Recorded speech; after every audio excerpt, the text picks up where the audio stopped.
Por que o Vale do Silício se transformou no maior polo de inovação tecnológica do mundo e como ele consegue manter esse posto por tanto tempo? Quais são os ingredientes que o tornam tão especial?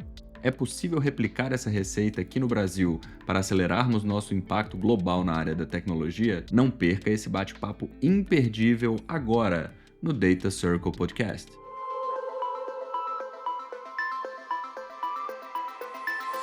Bem-vindos e bem-vindas ao Data Circle Podcast, nosso podcast sobre AI e negócios, onde a teoria encontra a prática. Salve, salve, membros do Data Circle, a nossa comunidade que une a tecnologia com os negócios. Estamos aqui para mais um episódio do Data Circle Podcast, como de costume, com convidados extremamente especiais. Hoje temos aqui Luana Helsinger. Tudo bom, Luana? Tudo Prazer ótimo, ter você Victor. aqui. Poxa, obrigada pelo convite. E também a Lígia Bose, que já participou com a gente outras vezes. E aí, Li, tudo bom? Tudo bom? Animada para a conversa de hoje? Super animada. Tema super em alta, vai ser bacana. Muito bom, muito bom. Acho que pra gente começar, Luana, acho que você pode se apresentar, né? Acho que a gente estava conversando aqui antes, um pouco em off, sobre a sua trajetória. Começou ali na parte de finance e teve um clique que te levou para o mundo de AI e tecnologia. Conta um pouquinho pra gente como que foi esse processo. Com certeza. Sou carioca, mas eu moro nos Estados Unidos há 11 anos, né? Trabalhava em Equity Research 7 anos, ali fazendo toda a análise do mercado financeiro, public traded stocks. E depois eu fui para private equity, né? Que é toda a parte de mergers and acquisitions.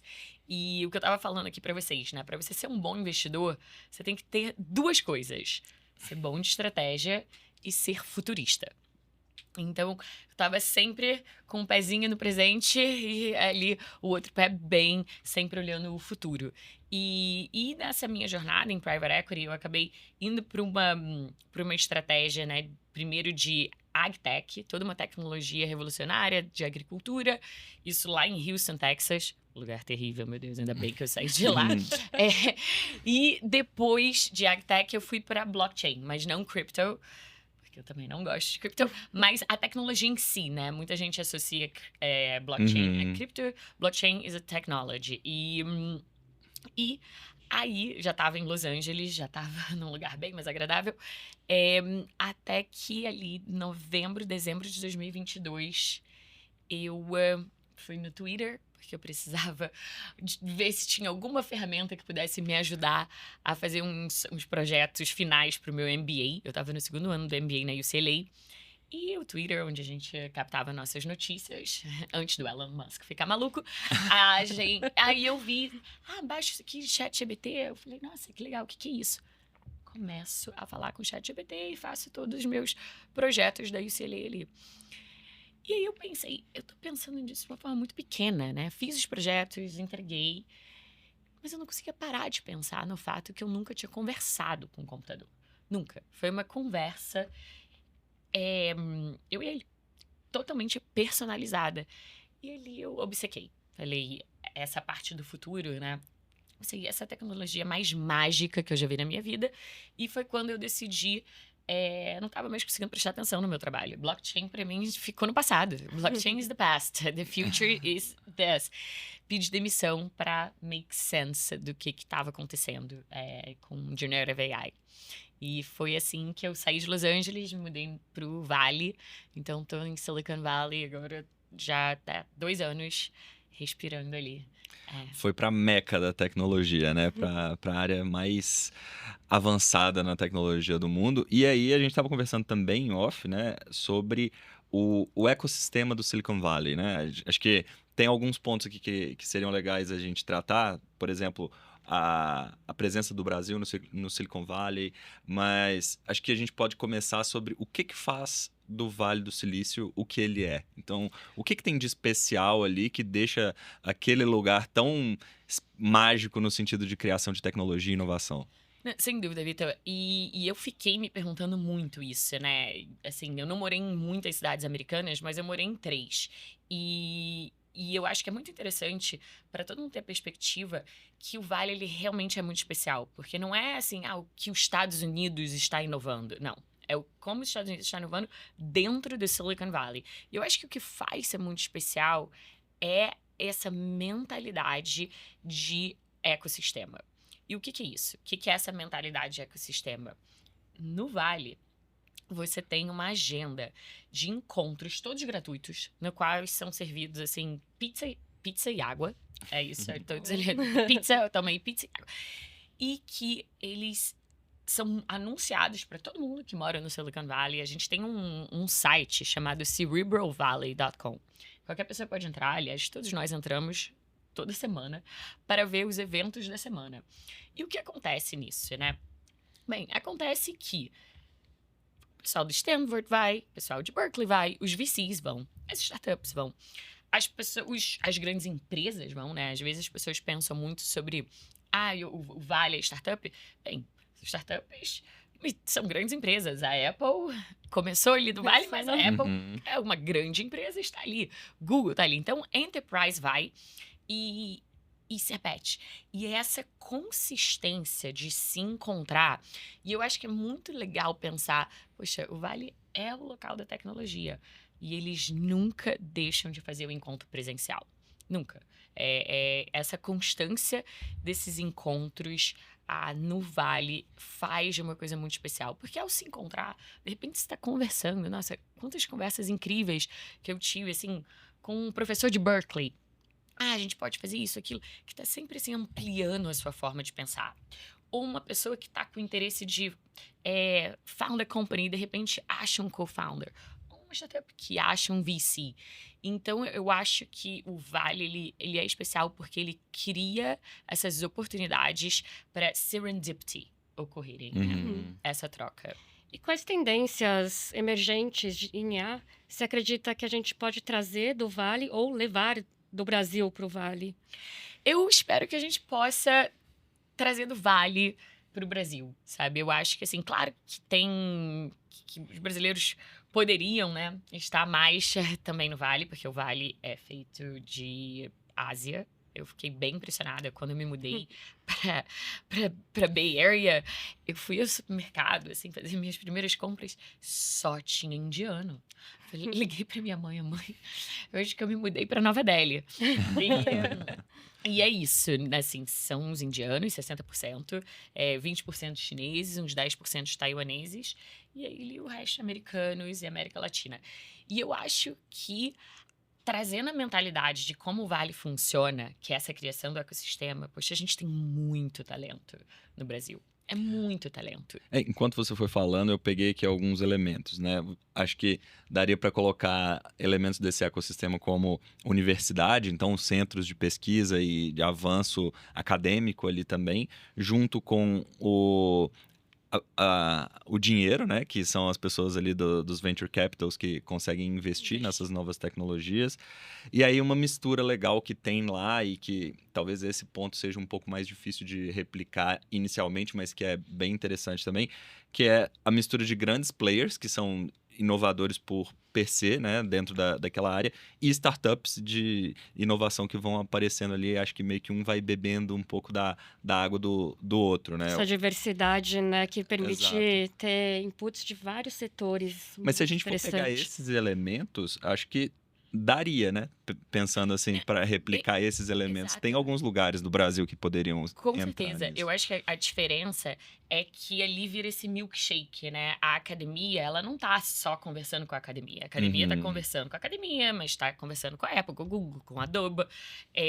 As startups, elas não estão só conversando com VCs. Também estão conversando com as grandes empresas, estão conversando com o governo.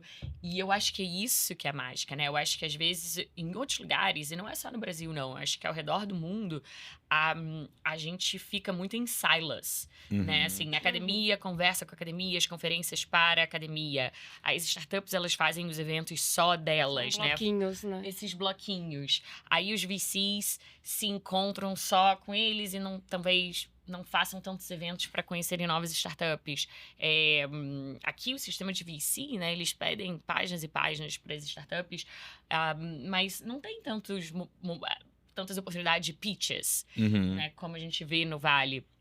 As empresas, elas fazem conferências para as empresas, pensando nos clientes das empresas. As empresas têm que conversar com as startups e vice-versa. Então, e se isso existe também, sim, eu tenho certeza que isso existe, mas não na dimensão do Vale. Eu acho que é isso que vai fazer do Brasil esse polo. A gente tem tudo para estar ali nos headlines, né? Junto com Estados Unidos, Europa, China e Brasil. A gente tem o talento, mas eu acho que o talento agora tem que se juntar, tem que navegar nos diferentes departamentos. Isso é um ponto que a gente até, no episódio que a gente gravou com o André, né, que é o líder da Artefact Latam, ele teve essa mesma visão lá atrás, quando eu abri o escritório aqui, que ele ficou com dúvida com relação à capacidade de escalar, no sentido de ter talentos o suficiente para a gente conseguir ser um player importante em AI comparado com outros escritórios da própria Artefact. E ele ficou muito surpreso com a qualidade das pessoas que tem espalhados pelo Brasil, e não só em um lugar, mas em todo o Brasil, pensando em geografia, né, norte a sul, leste a oeste, e como que dentro do próprio ecossistema da empresa, essas pessoas têm se destacado comparado com outros escritórios. Então, outros escritórios vêm, perguntam como que foi feito, aquele projeto que foi feito desse jeito, e ficam impressionados com a qualidade do output. Então, em vários momentos a gente consegue enxergar a mesma coisa, no sentido da qualidade do talento que tem no Brasil e o potencial que tem represado aqui para, de fato, passar a ser um player muito relevante no contexto de AI. E o legal da Artefact é que são pessoas também formadas nas mais diversas áreas, né? Então, tem gente desde a filosofia até química, entre outras áreas. E isso, acho que essa diversidade, esse mix traz novos pensamentos, novas oportunidades, né? E exatamente, essa questão de talento, a gente não tem falta. O modelo mais baixado do Hugging Face é de um brasileiro, estudante de doutorado da PUC, chamado Jonathan Grossman, aluno da PUC. E que ele foi lá, fez, e é um modelo de text-to-speech melhor que o Whisper, da OpenAI, melhor que todos os outros que estão tentando entrar de grandes empresas. O text-to-speech do Jonathan Grossman ficou por muito tempo como o mais baixado do Hugging Face. Isso já fala por si só, né? Não precisa nem explicar muito mais. Exato. E sobre as atividades que você tem feito em cima disso, né? Acho que a gente contextualizou bem aqui a visão com relação ao Vale e com relação ao potencial que o Brasil tem. E agora você também tem trabalhado bastante para trazer esse ecossistema para o Brasil e para aproximar, principalmente, o Brasil do Vale do Silício. Conta um pouco para a gente como que tem sido feito. Sem dúvida. Eu comecei a ficar assim com o meu coração partido de ir em tantos pitches e ver os indianos, aí vai um chinês, aí um indiano, aí tem um americano. E pensando, nossa, se um brasileiro subisse nesse palco, mas eu engolia todos eles. E em todos esses eventos que eu vou, né? Eu senti muita falta do Brasil. E comecei a pensar, poxa, tá na hora do give back, né? Eu acho que o americano, ele tem muito essa mentalidade, né? Em algum momento na sua carreira, você tem que pensar no give back, o que você vai fazer de volta para aquilo que te construiu. E o Brasil me construiu. Eu sou super patriota, amo o Brasil, amo o Rio de Janeiro. E pensei, eu acho que eu posso fazer uma diferença, não sozinha. Eu preciso juntar um pessoal que também tem essa paixão, especialmente pelo Rio de Janeiro, né? Vocês, São Paulo, acabam roubando muito dos holofotes nossos. E aí eu fiquei muito próxima de um VC do Vale, chamado Blitzscaling Ventures. Esse VC ele ficou muito famoso pelo o Chris Ye escrever um livro com o Reid Hoffman, o cofundador do LinkedIn, chamado Blitzscaling, que é todo um framework para as startups de como escalar. E um dos partners chama Jeff Abbott, que ele morava na Bay Area e acabou se mudando para Phoenix. E começou a ver, caramba, aqui não tem o ecossistema. A gente também tem uma universidade maravilhosa, temos startups maravilhosas. E ele viu que as pessoas não estavam se conectando. Ele falou, poxa, a gente pode fazer de Phoenix também um polo se a gente começar a cultivar esse ecossistema. Ele cria o conceito de AI Salon. O AI Salon são esses encontros sempre gratuitos, no qual a ideia é trazer todas essas vertentes diferentes de AI, né? Trazer o mundo acadêmico, trazer as empresas, trazer as startups, trazer o governo para conversar sobre o que está sendo feito em AI.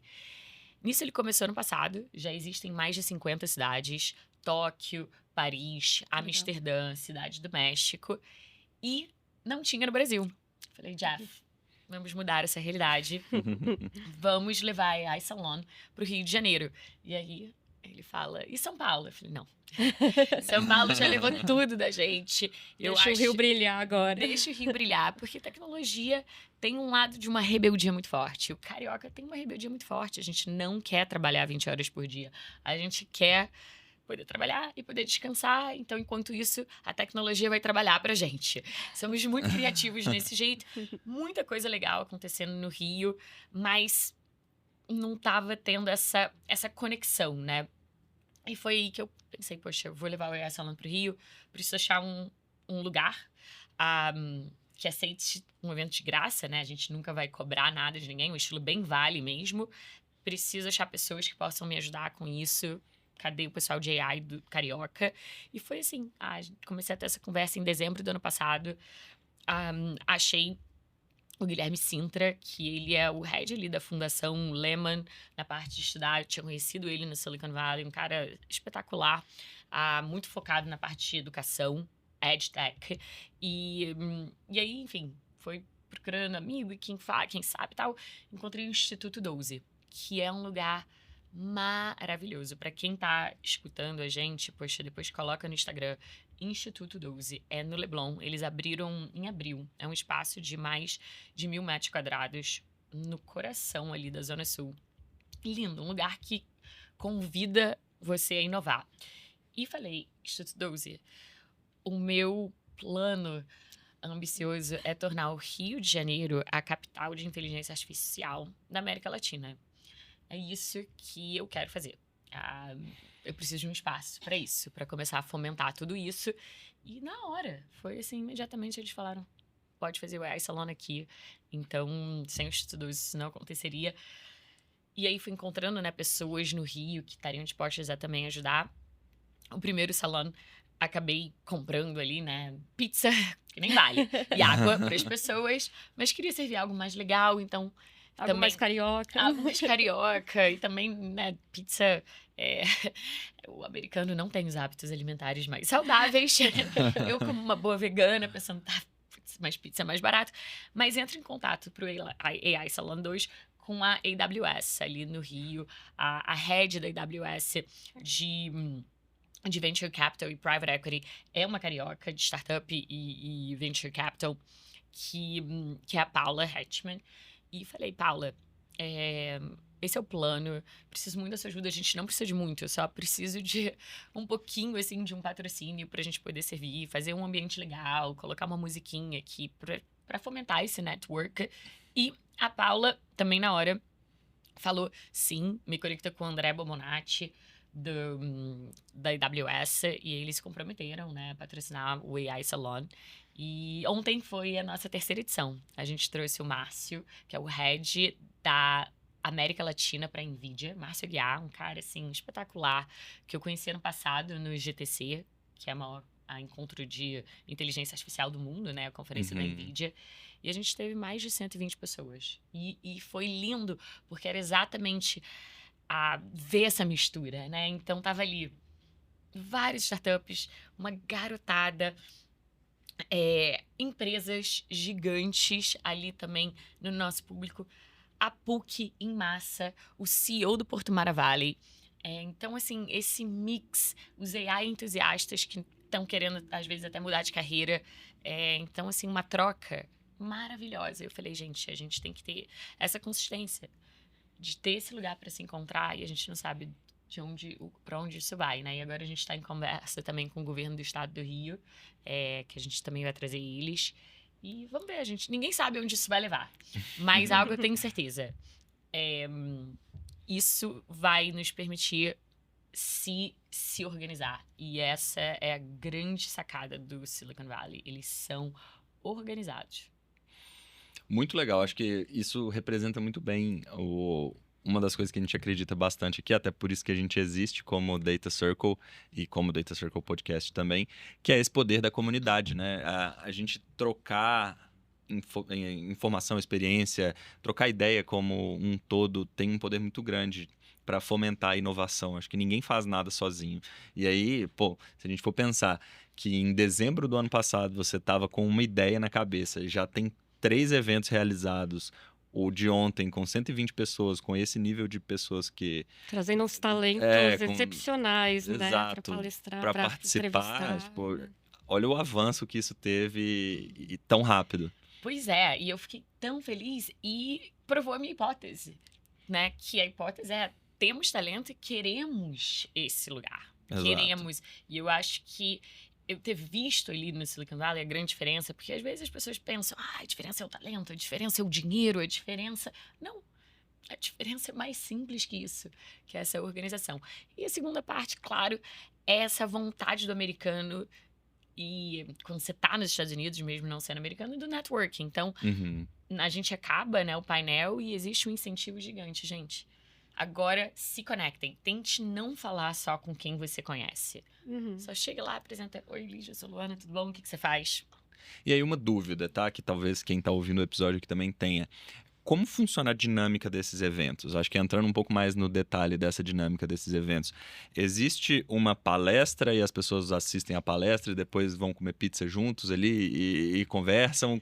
Tem uma estrutura mais definida em como que esse networking é feito? Como que funciona isso na prática? Tem. E graças a nossos sponsors, agora a gente não tá mais na pizza. A gente elevou para uma coisa mais saudável, AWS. E uma empresa de tecnologia maravilhosa, carioca, 7 anos, Smarts, também é um dos nossos patrocinadores. Eles têm, antes, assim, de ChatGPT, em 2018, o Alex Alex Benatti fundou essa empresa de tecnologia muito focada no automation, machine learning, e agora está vendo toda essa parte de transformação com... E a iGenerative também são nossos patrocinadores. Então, a gente agora já não serve mais pizza, a gente serve um buffet menos calórico e gostoso. E a ideia do evento funciona assim. A gente quer ter esse palco para as pessoas do nosso ecossistema mostrarem o que elas estão fazendo. Porque senão também a gente fica sem esse lugar, esse holofote, fica muito só dentro das universidades. A FGV, por exemplo, tem GV Valley, que eles fazem pitches e tal, mas aí fica ali muito... Os alunos da GV... Na bolha ali, né? Exato. A FGV mostra os pitches deles, os professores vêm. Não, isso tem que ser mostrado para todo mundo. Sim. Então, a gente começa sempre com 3 ou pitches ou demos. Tem startups ainda que não estão preparadas, não querem começar a fazer o pitch, né? Não querem ainda pedir dinheiro, mas querem mostrar o produto delas. Então, a gente dá esse espaço. O critério é único, é simples, tem que ser alguma startup de inteligência artificial. Não precisa ter nada fabuloso, contanto que você esteja fazendo algo em inteligência artificial, até para alguém na plateia ver e depois ir lá falar com você. Gostaria de trabalhar na sua empresa, gostaria de ser investidor da sua empresa, gostaria de te convidar para solve a problem na minha empresa. Então, essas 3 startups, elas fazem pitch a demos. Em seguida, ontem a gente teve um convidado, assim, antes de entrar no painel especial, que era o Renato Cerqueira. O Renato Cerqueira, ele foi convidado para ser o head de inteligência artificial do Instituto Bergen de Inteligência Artificial, que é um instituto incrível, que está sendo construído na PUC-Rio, né? PUC, que é muito pioneira na inteligência artificial. E eles estão fazendo um prédio, assim, state of the art, maravilhosos, com uma doação da Fundação Bergen, de 35 milhões de reais. E o Renato Cerqueira, que era da IBM, agora está liderando essa iniciativa. Muito em conjunto também com Hélio Pontes, que é ali o head do laboratório exato da PUC. E aí ele também explicou um pouquinho isso, né? O que a PUC está fazendo em relação à inteligência artificial. E aí, logo depois, a gente entra no painel, 1 horinha de perguntas para os nossos convidados. Ontem foi o Márcio, no nosso painel anterior, a gente levou Venture Capital do Rio de Janeiro para falar, e aí, como é que vocês estão investindo em inteligência artificial? O que vocês estão olhando? O que vocês estão procurando? Também foi um painel super legal para as startups também terem uma ideia de como está acontecendo e até os próprios VCs se conectarem. Foi muito engraçado, porque foram 3 painelistas, né? Foi Raio Capital, com valor capital e supera. E um já tinha escutado o outro, mas também nunca tinham se conhecido. Então, também foi super legal esse conhecimento. E como funciona essa dinâmica de empresas do mesmo setor ali? O pessoal se abre e conversa abertamente sobre tudo? Ou fica aquela coisa, meu concorrente? Como que é essa dinâmica? Não, isso que é maravilhoso do brasileiro. A gente não tem muito isso, né? A gente não tem essa loucura com privacy que o americano tem. E que os Estados Unidos, né? Eles têm muita... Vamos perguntar sobre isso ou não vamos perguntar sobre isso? E o brasileiro, não, a gente é tão aberto. A gente vai e pergunta, né? Vamos compartilhar, porque é aquilo, acho que a beleza de funcionar, de querer um ecossistema, é isso que todo mundo se eleva. E é engraçado pensar que a NVIDIA, o maior caso de sucesso de inteligência artificial, ela existe justamente por isso, né? Assim, eu não sei se as pessoas sabem a história da NVIDIA, ela começa muito focada em videogame, mas o Jensen Huang, CEO e founder, sempre teve a visão de formar ecossistemas, criar novos mercados. Então, era a NVIDIA, olha, a NVIDIA aqui, conversando com essa empresa, conversando com essa indústria, conversando com todo mundo. E algo assim... criação de ecossistema da NVIDIA resulta em, no GTC, ter mais de 25 mil pessoas de todas as indústrias, de todos, assim, campos de conhecimento. E é isso, eu acho que a gente, como brasileiro, a gente é mais aberto. E eu acho que isso pode só avançar a nossa criação do ecossistema, fazer de uma forma muito mais rápida. Uhum. É legal você citar isso, porque, bom, provavelmente se eles não tivessem tido esse contato com coisas fora da caixinha ali, no caso, né, pensando na NVIDIA, que estava ali focado em videogames, placa de vídeo para game e etc. Se eles não tivessem tido contato com outras pessoas de outras áreas, provavelmente eles não iam ter visto a inteligência artificial como uma oportunidade ali no meio do caminho. Sem dúvida, Vitor. E sem dúvida. E outras áreas? E qual foi a área onde a NVIDIA pescou a inteligência artificial? No mundo acadêmico.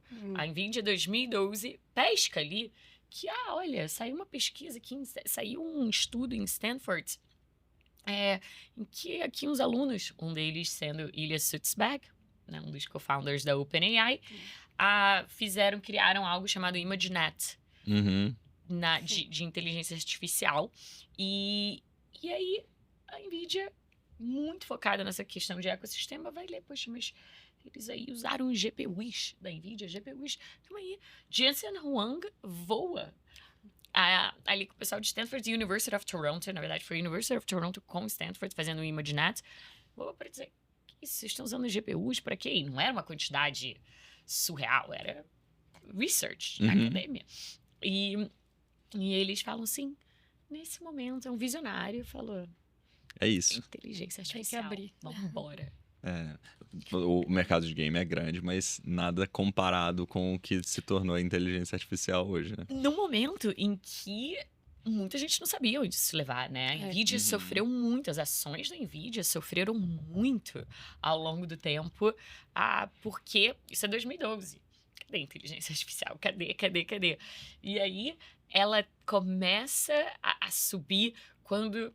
Aí o Jensen também, sempre muito esperto, viu que GPUs estavam sendo usados para cryptocurrency. Aí teve todo momento de GPU ali sendo vendido para mining Bitcoin. Mas ali em 2018, 2019, que a OpenAI começa a comprar GPUs, ali ele vai all in. E é por isso, e é isso que é a questão de visão e de estar muito atento ao ecossistema, não ficar só ali no seu quadrado. Essas conferências que são... só você, o mesmo tipo de empresa e tal. Isso você acaba perdendo muita visão. E não é à toa, né, que a Intel tá quase falindo, né? A Intel falou não para isso. Até fazendo um paralelo, eu fico pensando, tem esse ecossistema todo do Vale do Silício, né? E a OpenAI trouxe esse ecossistema para dentro da tecnologia dela. A NVIDIA, inclusive, né? A NVIDIA antes só focada em videogame. Agora, tem um mundo de possibilidades ali que você pode usar. Você pode usar GPU para vários setores, né? E também a OpenAI, que não se fecha só num setor, Mas gente das mais diversas áreas conseguem usar a tecnologia, conseguem usar o ChatGPT para várias finalidades, né? Exatamente, exatamente. E é muito engraçado, se você vai na OpenAI Jobs, você vê que a contratação é assim, é de tudo. Aham. Eles querem os research, eles querem uma pessoa que vai ser o salesperson para big enterprise, eles querem o salesperson que vai ser startup, eles querem quem vai fazer toda a intermediação é eles e Washington, eles e Brasília. Então, é essa filosofia, né? Aham.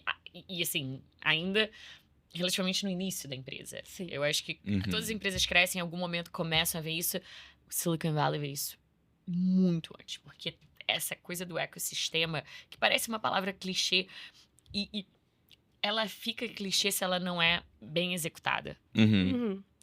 Fica muito bonito falar ecossistema, Ecossistema. mas para ele funcionar é uma outra questão, né? Exato. É assim, tem que ter essa execução mesmo. E trazer pessoas, e às vezes pessoas que são muito diferentes, né? Porque um research falando, pessoal mais da academia, não vai ter, assim, talvez a mesmo energy level de um founder, né? Uhum. Que é da parte de business. Então, assim, e também tá aberto para isso, né? Porque quando você tá mais só no seu grupinho, você vai ter mais pessoas parecidas, mas não, Uhum. assim, é ter esse pessoal diferente. É o conceito da diversidade em prol da inovação, né? Que a gente já falou bastante aqui no podcast também, mas é um exemplo claro de como que essa diversidade, não necessariamente nesse caso diversidade de gênero e etc., mas diversidade de jeito mesmo. Algumas pessoas que têm uma característica um pouco mais fechada, mais técnica ali, de entrar muito a fundo num problema acadêmico, etc. Outras pessoas um pouco mais visionárias, que têm uma visão mais holística ali dentro do negócio, trabalhando juntas para gerar resultados surpreendentes. Ali. Isso mesmo, Vitor. E um dos critérios, por exemplo, para os VCs de Silicon Valley, Sequoia, Andreessen, nesses grandes Greylock, você tem que ter co-founders. Uhum. Eles raramente vão dar cheque para uma pessoa que é um founder só. Por quê? Porque eles querem o founder técnico e eles querem o founder comercial, business. Até pensando que o Brasil tem uma vantagem potencial, que é a questão da diversidade que o Vitor mencionou. Isso, como você vê que isso pode contribuir para soluções de IA? Porque eu penso muito, por exemplo, essa diversidade pode trazer soluções mais diferentes, mais diversas, mais inclusivas, com toda essa diversidade que nós temos aqui. Como você vê essa contribuição do Brasil para soluções de IA? Essa diversidade? É uma pergunta muito importante, Lígia, muito importante. Por quê? E eu tenho um episódio que eu falo muito sobre isso no meu YouTube, que é esses algoritmos, eles estão tomando decisões por todos nós. E às vezes né? tem alguns viés ali implícitos, né? Então, assim, quando as pessoas pensam, AI, que legal, AI, que legal, e vá entender o que é AI, porque você está sendo a parte de um decision making de um algoritmo. Em que sentido? Você manda um currículo online uma empresa, você vai entrar no sistema de AI que vai dizer, sim, você deve entrevistar essa pessoa ou não. Você pede um financiamento de um carro, você vai entrar num sistema de AI. Para essa pessoa, você financia, para essa não. No seu cartão de crédito, quer aumentar o limite, você financia para essa ou não. Isso tudo são sistemas de inteligência artificial que estão tomando decisões sobre a vida de todos nós. E por isso que você tem que ter muita diversidade na elaboração desses sistemas, né? Porque esses sistemas, eles são todos baseados em dados. E se você monta um grupo de developers que são, não sei, todos brasileiros, cariocas da Zona Sul, eles não vão ter o olhar, né, do sistema de AI que talvez seja, poxa, e mulheres muçulmanas, e talvez e príncipes da Arábia Saudita, que vão poder criar esse modelo para atender a diferentes necessidades de decisão. Então, é algo fundamental. E isso o Brasil tem de sobra, né? Tem aquela piada que O passaporte brasileiro é de maior valor no black market, porque qualquer pessoa pode ser brasileiro. Você tem, né, aqui pessoas super brancas, você tem pessoas mais morenas, você tem os mais indianos, tem a segunda maior comunidade de japoneses do mundo. E então a gente tem essa diversidade que ajuda a pensar diferente. A gente tem tudo para criar sistemas de inteligência artificial, por natureza, diversos. Legal. Inclusive, pensando na questão jurídica, isso é de extrema importância, né? Para não ter nenhum viés na hora de tomar alguma decisão mais específica ali, né? Exato. A implicação de não ter a diversidade pode acarretar diversos problemas quando você fala em inteligência artificial. Sem dúvida, foi uma... Agora ela é professora, mas na época ela estava fazendo doutorado no MIT. O nome dela é Joy Buolamwini. É uma negra dos Estados Unidos, em que ela estava tentando, assim, colocar uma máscara. Estava tentando fazer reconhecimento facial. Uhum. E começou a ver, poxa, acho que está errado aqui esse algoritmo baixou todo um algoritmo da Amazon na época. Ela, caramba, não tô conseguindo tal. Aí era perto do Halloween, ela pega uma máscara, ela tinha uma máscara branca e coloca no rosto dela. O algoritmo reconhece que é uma pessoa. E ela, como uma pesquisadora ali de doutorado, fica louca. Calma aí, como assim? E aí ela vai levando para outros lugares. Achava que antes dela botar a máscara, ela tentou luz. Aí ela tentou, enfim, fazer em outros ambientes e tal. Aí ela bota, caramba, será que é alguma coisa? E bota. Nisso, ela começa uma pesquisa gigante sobre esse viés de algoritmos. Que eu não me lembro a data exatamente, mas acho que foi em 2019. Como ela abre isso, ela vai começar uma pesquisa assim super profunda. Ela descobre que o algoritmo de contratação da Amazon estava rejeitando qualquer mulher. Qualquer, por exemplo, currículo que tinha o nome Women. Tipo, Women Football Club, Women Lead of Women's Soccer, né, dos Estados Unidos. Coloca ou escola de mulheres.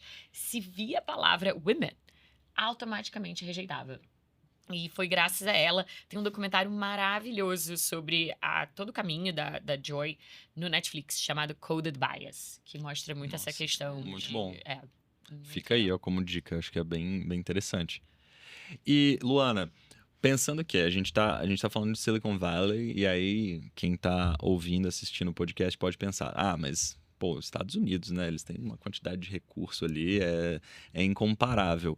Mas tem algum exemplo fora dos Estados Unidos, e aí talvez de alguns países que conseguiram se desenvolver bastante no cenário da inteligência artificial em termos de comunidade e tudo mais, que você citaria ou que você pegaria como um exemplo a ser seguido também, ou então, pelo menos algum exemplo parcialmente a ser seguido?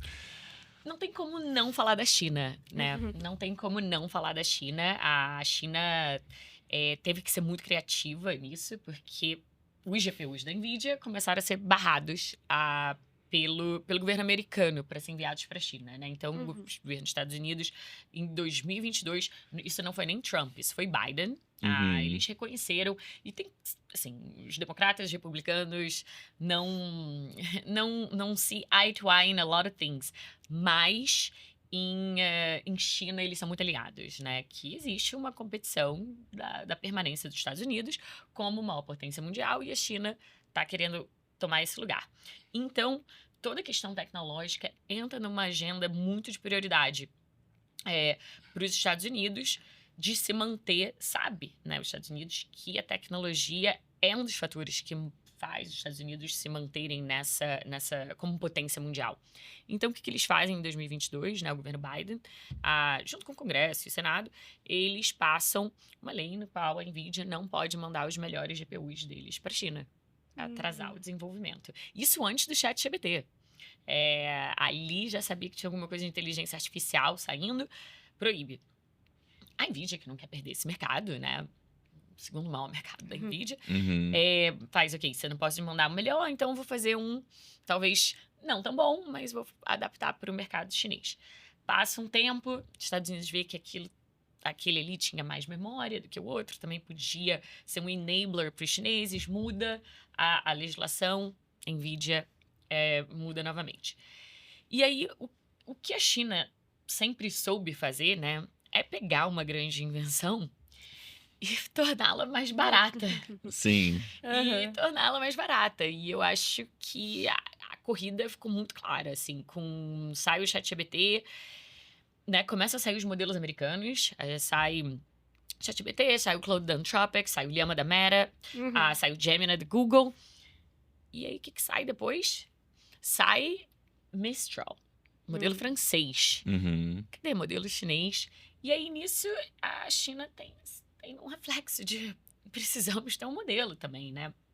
E aí, começa todo esse enfoque também em inteligência artificial e em criar algo, talvez com GPUs, né, mais baratos, menos potentes, e ir no algoritmo, né? E ali buscar eficiência, né? Já que não tinha abundância de recurso, a alternativa é fazer mais com menos. Exatamente. E aí, então, acho que assim, a China, e aí sai o DeepSeek, que eu acho, assim, um modelo perigosíssimo pela legislação da China, né? Não sei se as pessoas sabem, e eu vou lançar o episódio DeepSeek no próximo mês, chamado DeepSeek is Bullshit, but why? E não tirando o valor da inovação, né? Mas, assim, tem que ter muito cuidado, porque a China, ela tem leis sobre privacidade quase inexistentes. Qualquer empresa da China, ela tem que fornecer, é obrigatório, fornecer para o governo dados de todos os usuários. Ponto. No questions asked. Diferente, né, de empresas em qualquer outro lugar do mundo. A Apple é muitas vezes criticada pelo governo americano, né, quando tem algum tipo de crime e aí querem ali desbloquear o celular de assaltante ou assassino, e a Apple diz, não posso. User privacy. Tem que ter mandato, enfim, não é uma coisa simples. A China não é isso. Agora eu quero ler a conversa inteira do Vitor. No questions asked. A empresa tem que mandar. Enfim. Having said that, a inovação foi muito incrível, né? Então, assim, também se prova que outros países podem pensar nessa inovação como a gente tem pensado bastante aqui, né? Tem uma discussão muito forte e eu tô aprendendo isso no AI Salon, que vale a pena a gente criar um Large Language Model from scratch do Brasil. O governo quer, o governo brasileiro quer. Você vai ficar nessa dúvida, né, de que os dados, se um governo vai usar, os dados estão indo para o OpenAI, os dados estão indo para a Anthropic. Soberania governamental. Então, é um país que tem que citar, sim, que... Você comentou da presença bem forte dos indianos, né, no Vale do Silício. Você acredita que a Índia também tenha tecnologias? Como é essa parte? Então, a Índia, ela tem talvez uma das melhores universidades de engenharia. E o visto H1B1, ele é criado por causa dos indianos. Existia há anos atrás, eu fui ver, caramba, porque tem tanto indiano. E tem uma história por trás disso, né? A engenharia de software não era tão avançada nos Estados Unidos e eles têm essas grandes universidades na Índia. E começa, então, a importar o talento da Índia e se cria, então, esse visto para os indianos irem. Eu acho que a Índia tem o talento, mas é um país que não é tão organizado, né? São mais de 1 bilhão de pessoas. E é por isso, e acaba acontecendo esse escapismo, né? Poxa, quem eu adoro e sigo e amo, que é o Aravind, o founder da Perplexity. Ele não tem, ele tá aí falando, né, sobre o green card dele. Ele tá quase assim, derrubando, quase sendo... Chega no momento de ser expulso do país, falando, não, é absurdo que eu não tenho green card.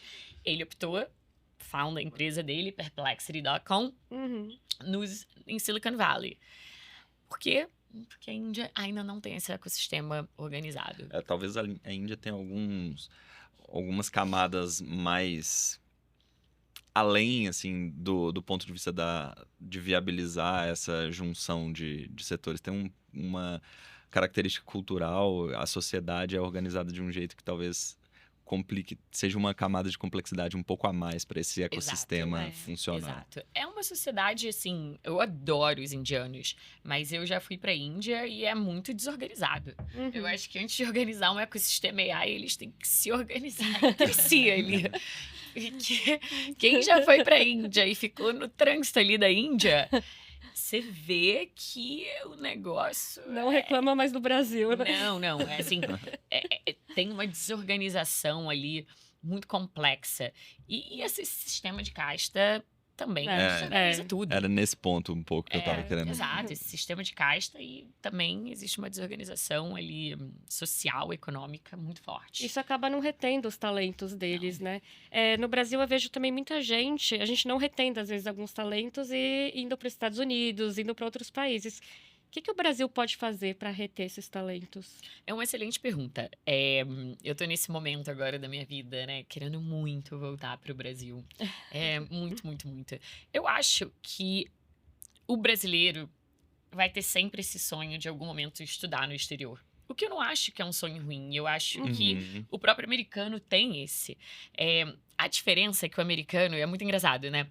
Uma pessoa que nasce na Califórnia, quando chega a época da faculdade, tudo que ela quer é fazer faculdade no East Coast. Ir pra Nova York, Virgínia e tal. E a mesma coisa acontece com Virgínia, Nova York, Boston, querem ir agora pra Califórnia. Então, essa ideia, né, quando a gente tá nessa época de estudar ou tá procurando algo pra estudar, você quer algo, assim, que vai mexer muito. Diferente, te inspirar, te motivar. Então, eu não acho que seja algo ruim. Acho que tem muita coisa Até legal. pro network da pessoa, né? Com certeza. E amplia muito a nossa cabeça, né? Não só ir para os Estados Unidos, mas ir para a Europa, ou ir para a cidade do México, ir para algum lugar diferente. Acho que é muito válido a gente ter experiências internacionais. Eu acho que a questão é o que fazer para a pessoa voltar. E o engraçado é que, às vezes, as pessoas não voltam porque elas têm uma dívida estudantil em dólar muito grande, né? Eu fico pensando, eu quero muito voltar. Mas agora que depois você faz um MBA, você tem que pagar $170 mil. Então, você tem que ter um salário ali. E eu acho... E é difícil, a moeda não ajuda, né? E a moeda não ajuda. E aí, então, eu acho que, para voltar, de repente... Porque o Japão consegue todo mundo de volta, né? Os japoneses vão, estudam fora e todo mundo volta. E super engraçado, sabe quem é que todo mundo que volta também? Os chilenos. Os chilenos, assim, eu fiz um trabalho da UCLA antes do ChatGPT, então esse eu fiz, assim, de início ao fim, sobre a questão desse escapismo intelectual e quem na América Latina volta, os chilenos voltam. E o que é? Existe um sistema muito forte de grandes empresas a pagarem os MBAs, né? Porque muito brasileiro não vai porque ele conseguiu um trabalho, ele vai estudando. E a partir do momento que você estuda, depois você acaba ficando. Então, se tivesse um sistema um pouco melhor de, poxa, quero recrutar os brasileiros que estão agora se formando no MBA ou no doutorado, enfim, nisso, e pagar de alguma forma por isso, eu acho que mais brasileiros é um investimento das empresas, né? Até pensando, teve um tempo atrás, né, um programa do governo brasileiro, não vou citar o nome, mas que levava os brasileiros para o exterior para eles fazerem, por exemplo, uma graduação sanduíche e depois eles precisavam voltar para o Brasil e ficar pelo menos alguns anos aqui no Brasil, né, para trazer esse conhecimento intelectual que eles adquiriram ali fora. Então... É uma Falando forma, o nome, né? foi o Ciências Sem Fronteiras. Eu participei do Ciências Sem Fronteiras e foi uma baita experiência. E eu voltei, no caso, né? Estou aqui. A minha irmã também participou e foi bem legal, porque ela trouxe muitos conhecimentos que ela adquiriu lá fora, não só em inglês, né? Mas também técnicos que contribuíram muito para ela crescer aqui. Exato. A minha transição, aí já não foi mais pelo Ciências Sem Fronteiras, mas a minha transição da engenharia mecânica para inteligência artificial e data science foi também na Alemanha. Foi que legal. No tempo que eu estava lá. Concurso pago pelo Ciências Sem Fronteiras? No caso da Alemanha, não. Mas porque teve um momento do intercâmbio anteriormente e depois eu voltei para a Alemanha, fiquei um tempo e voltei de novo, mas aí para trabalhar e estudar lá. Mas aí foi por minha conta. Mas eu não teria ido pela segunda vez se eu não tivesse ido pela primeira, que foi justamente essa oportunidade do Ciência Sem Fronteiras, e eu acho que as empresas ganham muito com isso. Eu acho que é um investimento que se paga. Sem Nem no dúvida. longo prazo, talvez, no curto, médio prazo. Isso, no É. curto prazo. Porque eu acho que até antes da educação em si, algo super interessante, o brasileiro que quer ir para fora, independente de onde seja, já é aquela pessoa que já mostra, né, que eu sou curiosa. Aham, Tem algo mais que eu quero aprender. Quero pensar fora da caixa, né? Eu não tô Exato. na minha zona de conforto. Exato. Então, assim, isso já é um sinal de uma pessoa que não tá querendo uma vida Quer inovar, 9 to 5, e olha, essa escola enfim, sem julgamento de valores.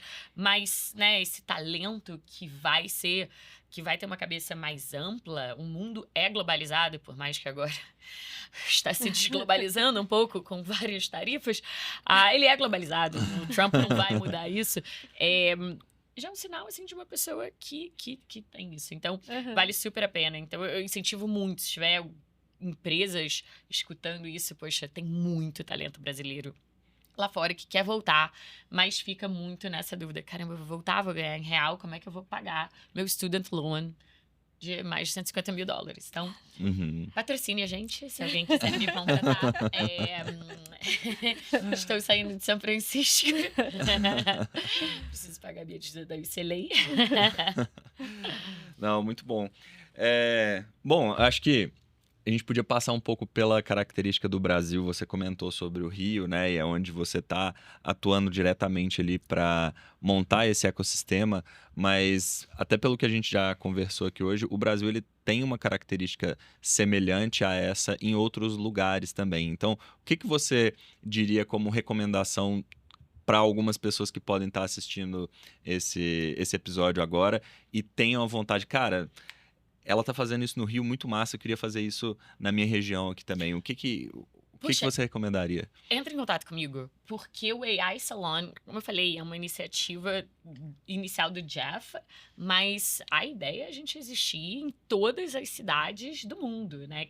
Cidades que querem fomentar tecnologia, né? Principalmente inteligência artificial, a gente quer formar novos chapters, né? A gente quer ter o chapter São Paulo, a gente quer ter um capítulo em Santa Catarina. A gente precisa só de pessoas que vão querer dedicar tempo. Não é... É muito prazeroso, mas, né, tem operacional que dá trabalho, né? Não é remunerado, mas se você tem essa motivação, poxa, entre em contato. É só entrar no aisalon.com e que você vai ver sobre o AI Salon. E ali você pode, enfim, ou entrar em contato comigo ou através do AI Salon direto. Quero formar um chapter, como faço? E o único critério do Jeff é isso. Você vai ter um espaço, você vai ser consistente e vai ser sobre inteligência artificial. E aí você forma o seu capítulo. E também, se não quiser se vincular ao AI Salon, você pode começar o seu próprio ecossistema. Eu acho que é mais fácil. Eu optei por fazer parte do AI Salon, que já vem todo um marketing, existe uma troca muito grande, né? Assim que eu decidi que eu ia realmente a fundo com o AI Salon Rio, a primeira coisa que eu fui fazer foi ver quem eram os outros organizadores. E aí eu conheci a Maria Paula, que é uma brasileira, que é head do AI Salon Dubai. Entrei em contato com ela. Legal. Então, assim, além da gente estar fazendo esse network local, existe o network global. Tem o ecossistema dos ecossistemas ali, né? Exato. E aí já conheci ela, a gente já se fala, né? Nós organizadores estamos num chat, então, assim... Estou conversando com pessoas do México que estão envolvidas em inteligência artificial, com pessoas de Amsterdã. Então, isso que eu acho super legal do AI Salon, mas nada impede da pessoa começar o seu próprio. Quantos chapters já existem do AI Salon? Se eu não me engano, a última vez foram 50, mas ontem eu tive um call com eles que eu acho que a gente está chegando a 60.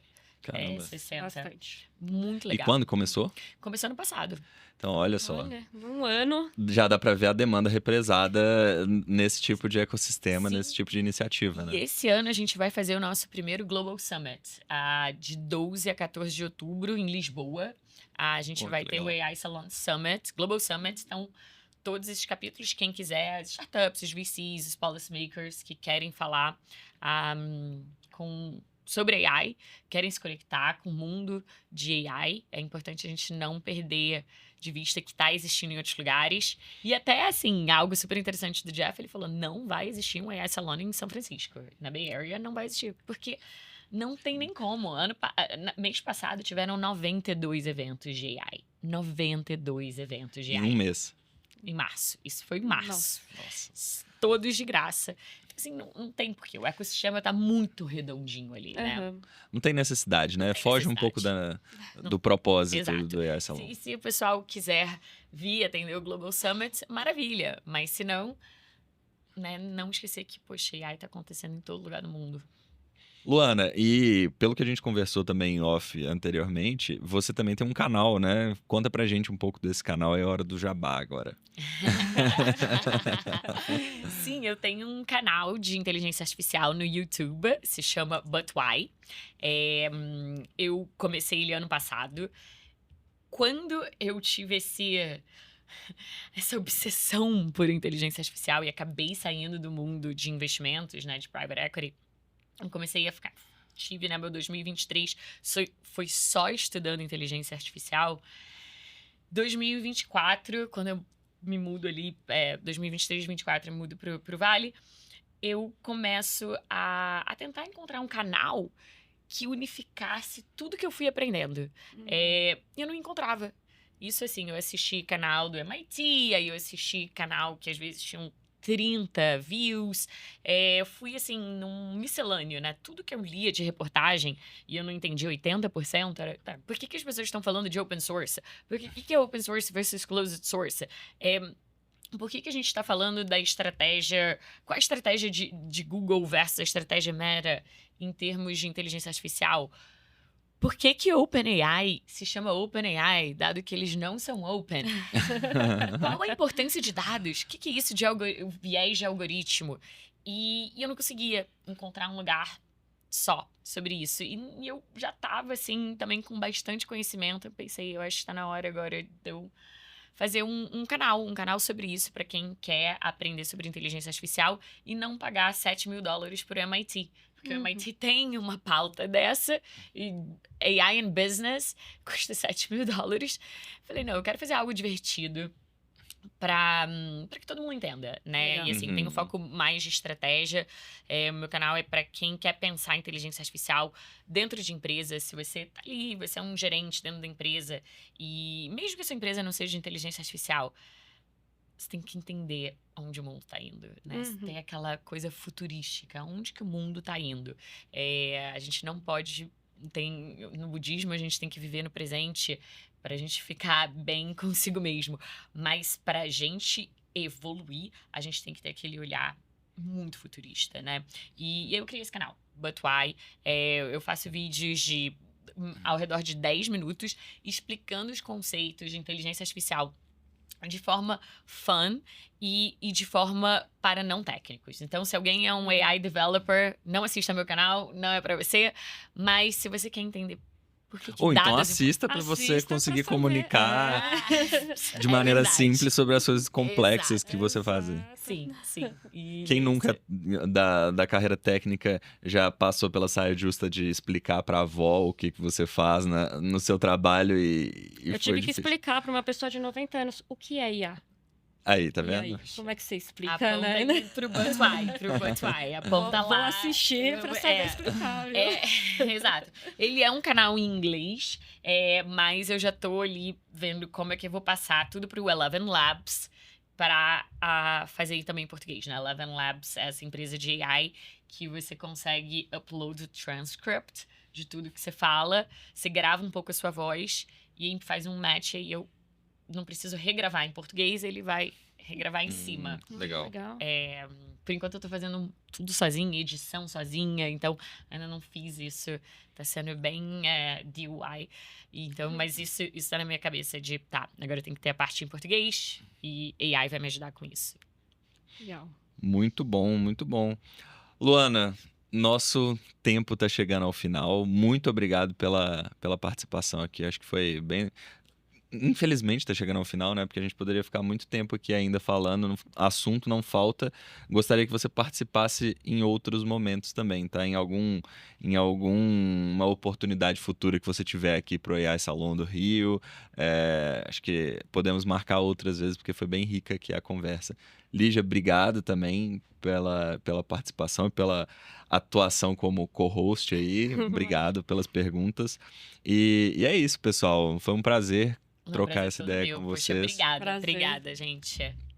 E é isso aí. Segunda-feira tem mais. Até lá.